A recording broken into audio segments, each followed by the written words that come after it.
आज भी तपाती। बोलो जय श्री राम। देखो इतने अच्छे हैं भोलेनाथ कि झगड़ा हो गया था बहुत पहले, लेकिन अपनी देवी सती को कभी नहीं बताया कि तेरे पिताजी दरमियान झगड़ा छू हुई। आज बता रहे हैं, आज कह रहे हैं कि देवी तेरे बाप से मेरा झगड़ा हो रखा है। सोचो यदि आजकल का कोई पति होता और तय को ससुर जी तैने डांट जंदे थोड़ा कही 4 लोग कभी, तो शायद अपने ससुर जी के लिए तो कुछ नहीं बोलता है, क्योंकि पिता जैसा सम्मान देता है ससुर जी। पर घर पे आकर के अपनी धर्म पत्नी जी पर बरस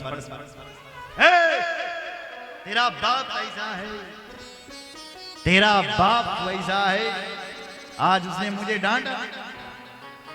लेकिन धन्य है भोलेनाथ, लड़ाई हो गई थी बहुत पहले, कभी अपनी देवी सती से नहीं बताया। आज बता रहे हैं कि तेरे पिताजी से मेरा झगड़ा हो रखा और तेरे बाप ने मुझे ऐसी ऐसी गाली दे रखी है देवी कि वो गाली यहां चुभ रखी है। यहां एक बात कहूं देवी, अगर कोई बाण मार दे, क्या मार दे? बाण कैनवल तुम लाठे की पकड़ तो घाव लगेगा। पर आजकल बाजार में ऐसी ऐसी दवाइयां आ रखी हैं मेडिकल में कि वो घाव भी ठीक हो जाते हैं अगर चोट लग गई आपको। पर किसी को तुम यदि गाली दे दो, बुरे शब्द बोल दो, तो वो किसी भी दवाई से ठीक होने वाले नहीं है। होते हैं क्या? ये जो शब्दों के बाण अगर किसी से को तुमने बोल दिए, ये किसी दवाई से ठीक नहीं होते हैं।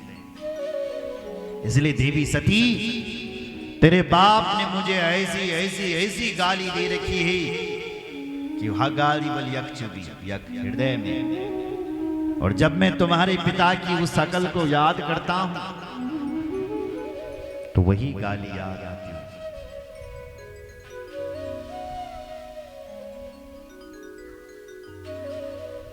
सुन रहे हैं? इसलिए वाणी सोच समझ करके बोलनी चाहिए। मेरी ओर देखो जरा, बोलो जय सिया राम। ये वाणी ही तो है मेरी माँ, जो अपनों को भी दुश्मन बना देती है और दुश्मनों को भी अपना बना देती है।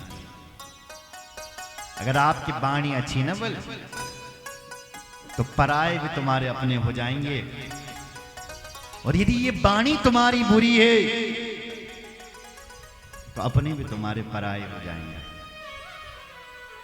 इस वाणी का ही तो चमत्कार है।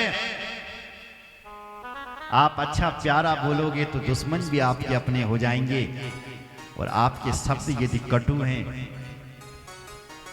शब्दों पर यदि तुम्हारा कंट्रोल नहीं है तो अपने भी तुम्हारे पराये हो जाएंगे। इसलिए सोच समझ करके बोलना चाहिए। सुन रहे हो? कई लोग ऐसे होते हैं, पहले बलि जन और तब पछतांदा। तो ये मूर्खों के लक्षण है। मूर्ख क्या करता है? पहले करता है और बाद में पछताता है, बाद में सोचता है। तो समझदार व्यक्ति पहले सोचता है फिर करता है।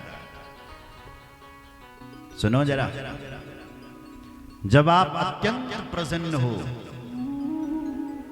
जब आप बहुत खुश हो, तो किसी को वचन मत दीजिए, और जब आप बहुत दुखी हो तो किसी को शाप मत दीजिए। सुनना है? क्योंकि एक जैसी परिस्थिति हमेशा नहीं होती, एक जैसा समय हमेशा नहीं होता।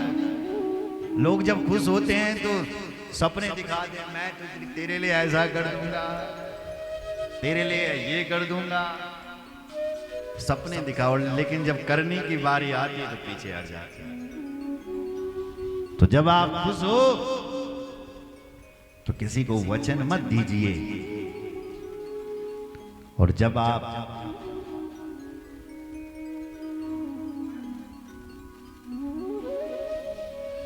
दुखी हो तो किसी को शाप मत दीजिए। बोलो जय श्री राम। इसलिए भगवान शंकर कहते हैं, देवी तेरे बाप ने मुझे ऐसी ऐसी गाली दे रखी। वो गालियां यहां चुभ रखी है, इसलिए वहां जाना हमारा ठीक नहीं है।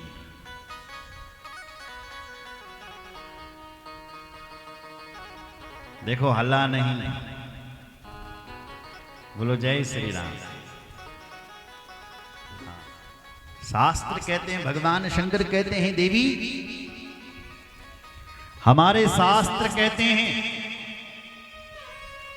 कि जहां पर तुम्हारा सम्मान न होता हो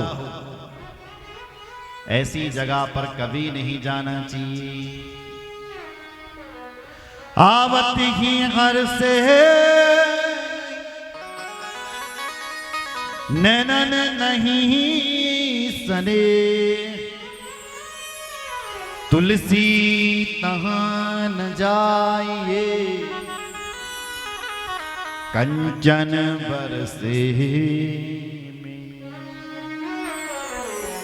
आवत ही हर से नहीं। जो लोग तुम्हें देख करके हर्षाते नहीं हैं, मुस्कुराते नहीं हैं, ऐसे लोगों के घर पर नहीं जाना चाहिए। सुन रहे हो? ये कथा कह रही है कि जो तुम दिखते कालू मुकदबल की आयु में डेरा यहाँ गाय मेरे घर पर, तेरे घर पर कभी ना चैन पर नहीं। चाहे उसके घर पर खूब सोने की बरखा क्यों नहीं हो रही हो, चाहे तेरा खूब भंडारा क्या नहीं चलाया, अगर तुम्हें देख करके हर्षाता नहीं है, तुम्हें देख नहीं सकता है, तो उसके घर पर नहीं जाना चाहिए। सुन रहे? भगवान शंकर बोले हैं, देवी तेरे जो पिताजी हैं वो मुझे देख नहीं सकते हैं, मुझे पता है, तुमको मैं दुश्मन हूं, और मुझे ये भी विश्वास है कि वो मुझे देख कर के काला मुंह कर देंगे, इसलिए हमारा जाना वहां ठीक नहीं है। इसलिए हे देवी तुम भी मत जाओ, मत जाओ। बहुत समझाया देवी सती को, लेकिन नहीं मानी महाराज सती। कल भी समझाया था, लेकिन नहीं मानी। आज भी समझा रहे, नहीं मानेंगे सती। और जब व्यक्ति को पहले समझाओ, और जब व्यक्ति ना समझे तो भगवान के ऊपर छोड़ दोगे। वो ये सोई जो राम रचि राखा, को कर तरक बढ़ा वही शाखा। होई ये सोई जो राम रचि राखा। भगवान शंकर ने कहा, भाई समझाने में कोई कसर नहीं छोड़नी, और हमने बहुत समझा दिया। ये सती कहना नहीं मान रही है, तो अब भगवान के ऊपर छोड़ दो, होगा वही जो राम चाहेंगे। और आंख बंद करके भगवान शिव जी बैठ गए साहब। मां सती को जब पिता की याद आती है तो हरिद्वार के लिए भागती है, और जब भोलेनाथ की याद आती है तो वापस आ जाती है। निर्णय नहीं ले पा रही है कि मैं क्या करूं। निष्कामती दुविधा में, क्या करूं, दुविधा। अंत में निर्णय लिया कि ऐसे यज्ञ हमेशा नहीं होते हैं, कभी कभी ही होते हैं। और अब की बार मां सती चल पड़ी।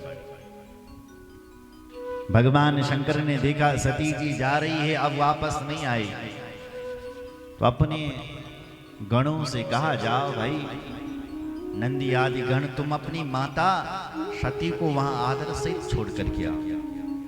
नंदी भृंगी दौड़ करके गए, माता जी प्रणाम। आप कहाँ जा रहे हो माता जी? हम सेवकों के होते हुए आप कहाँ जा रहे हो अकेले अकेले? आज्ञा करो माता जी, कहाँ चलना है? माता जी ने कहा मेरे पिताजी यज्ञ करवा रहे हैं और हम सब उसी यज्ञ में जा रहे हैं। बोले तब तो समस्त गणों ने कहा माता जी हम भी चलेंगे आपके साथ, हम भी चलेंगे, हम भी चलेंगे। तो मां सती ने कहा देर क्यों कर रहे हो, चलो तुम भी चलो। तो समस्त गणों के साथ जय जयकार करते हुए बोलो सती माता जय, जय जयकार करते हुए मां सती हरिद्वार के लिए जा रहे। यहाँ भगवान शंकर क्या करें? भगवान शंकर ने अपने आंखें बंद की और भगवान राम जी का ध्यान करने लगे। उसके बाद क्या हुआ एक भजन के बाद सुनेंगे, ठीक है? बोलो शंकर भगवान की जय, रामचंद्र भगवान की जय।